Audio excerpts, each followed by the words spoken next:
Assalamualaikum teman-teman. Nama saya Arfan Sanusi, NIM 52, kelas C dari program studi pendidikan akuntansi UMS. Di video kali ini kita akan membahas apa? Kita lihat di sebelah sini. Oke, ikuti terus video kali ini. Jangan lupa like, komen, dan subscribe. Oke, kita masuk materi pada video kali ini. Materinya yaitu analisis konsep dan kebijakan perdagangan internasional. Apa sih itu? Kita simak. Pengertian perdagangan internasional. Perdagangan internasional adalah perdagangan yang dilakukan antar negara yang satu dengan negara yang lain. Perdagangan internasional sebenarnya sudah ada sejak zaman dahulu, namun dalam ruang lingkup dan jumlah yang terbatas.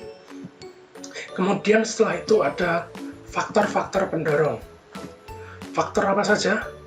Ada yang pertama, adanya keanekaragaman kondisi produksi. Perdagangan diperlukan disebabkan adanya keanekaragaman kondisi produksi di setiap negara. Kemudian yang kedua, adanya penghemat biaya. Dengan adanya increasing return to scale, yaitu penurunan biaya pada skala produksi lebih besar. Artinya, proses produksi cenderung memiliki biaya produksi rata-rata yang lebih rendah ketika volume produksi ditingkatkan. Kemudian yang ketiga, ada perbedaan ilmu pengetahuan dan teknologi atau iptek. Perbedaan iptek antar negara satu dengan yang lain akan menyebabkan perbedaan jenis barang yang dihasilkan. Kemudian yang keempat, adanya perbedaan selera. Dengan adanya perbedaan selera, akan memungkinkan suatu negara melakukan perdagangan. Kemudian yang terakhir, adanya perbedaan kebudayaan dan gaya hidup. Perbedaan kebudayaan dan gaya hidup di masing-masing negara juga dapat mendorong terjadinya perdagangan antar negara. Misalnya, barang-barang seni atau kerajinan yang dihasilkan oleh suatu negara sangat diwarnai oleh kebudayaan dan gaya hidup masyarakat di negara yang bersangkutan. Selanjutnya, yaitu ada manfaat perdagangan internasional. Yang pertama, menciptakan efisiensi dan spesialisasi. Negara tidak mampu memproduksi sendiri yang dibutuhkan oleh masyarakat, tetapi memproduksi produk yang paling efisien dibanding negara lain. Kemudian manfaat yang kedua, memungkinkan konsumsi yang lebih luas bagi penduduk suatu negara. Dan adanya perdagangan internasional, masyarakat Indonesia dapat menikmati barang produk elektronik buatan Jepang. Seperti misalnya ada TV, handphone, dan lain sebagainya. Kemudian yang ketiga, mendorong semangat berprestasi dan bersaing. Karena dalam perdagangan internasional dituntut produk yang memiliki mutu dan daya saing tinggi. Kemudian manfaat yang keempat, sumber pemasukan kas negara. Produk yang memiliki daya saing tinggi karena diproduksi dengan efisien dan inovatif akan meningkatkan ekspor sehingga dapat meningkatkan pendapatan negara. Kemudian yang terakhir, menjalin kerjasama dan persahabatan antar negara. Dengan adanya perdagangan internasional, secara langsung akan menciptakan kerjasama dan persahabatan antar negara untuk mencapai kemakmuran bersama.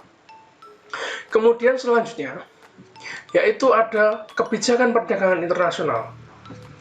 Kebijakan dalam perdagangan internasional dibuat pemerintah dengan tujuan untuk melindungi dalam negeri terhadap persaingan barang impor di pusat dalam negeri. Apa sih tujuan-tujuan dari perdagangan internasional? Ini melindungi industri atau sektor-sektor lain di dalam negeri. Negara-negara yang cenderung tingkat pembangunannya ekonomian masih rendah dan masih belum kuat cenderung menerapkan proteksi terhadap produk-produk serupa dari luar negeri atau impor. Mengurangi defisit saldo neraca perdagangan. Banyaknya negara sedang berkembang mengalami defisit di dalam neraca saldo. Perdagangan karena sangat tergantung pada impor serta ekspor mereka relatif kecil atau total nilainya terus menurun karena harga dan komoditi primer. Kemudian yang ketiga, meningkatkan kesempatan kerja. Strategi pembangunan ekonomi atau industri dengan kebijakan substitusi impor yang juga sering diterapkan di banyak negara berkembang. sebagai salah satu upaya untuk meningkatkan kesempatan kerja dalam negeri. Kemudian yang terakhir, mencegah politik dumping. Suatu negara dituduh melakukan dumping jika negara tersebut menjual barang di pasar luar negeri dengan harga lebih rendah daripada harga di pasar dalam negerinya. Kemudian ada teori perdagangan internasional. Di sini kita ada 4 teori. Yang pertama, teori merkantilisme. Kemudian yang kedua, keunggulan absolut dari Adam Smith. Kita masuk yang ke pertama dulu, teori merkantilisme. Teori merkantilisme menyatakan bahwa emas dan perak merupakan arus deras kesejahteraan nasional dan penting untuk perdagangan. Pemerintah atau bukan individu-individu yang dianggap tidak dapat dipercaya harus terlibat dalam transfer barang-barang di antar negara-negara untuk meningkatkan kekayaan negara masing-masing. Kemudian, teori keunggulan absolut dari Adam Smith, yaitu teori keunggulan absolut menyatakan bahwa negara-negara yang dapat produksi jenis barang secara lebih efisien daripada negara-negara lain, sehingga efisiensi global dapat ditingkatkan melalui perdagangan bebas. Kemudian yang selanjutnya, teori keunggulan komparatif dari David Ricardo. Yang keempat atau yang terakhir, teori perdagangan baru. Kita masuk dalam teori keunggulan komparatif dari David Ricardo terlebih dahulu. Teori keunggulan komparatif menyatakan bahwa meskipun sebuah negara sanggup menghasilkan semua barang pada harga yang lebih rendah daripada negara lain, perdagangan masih tetap akan menguntungkan kedua negara tersebut berdasarkan biaya komparatif. Kemudian, teori perdagangan baru. Teori perdagangan baru menyatakan bahwa banyak industri dikarenakan skala ekonomis yang substansial sehingga hasilnya lambat laun meningkat untuk spesialisasi. Oke, sekian, terima kasih dari video ini. Semoga bermanfaat buat teman-teman semuanya. Jangan lupa komen dan like, subscribe di bawah ini.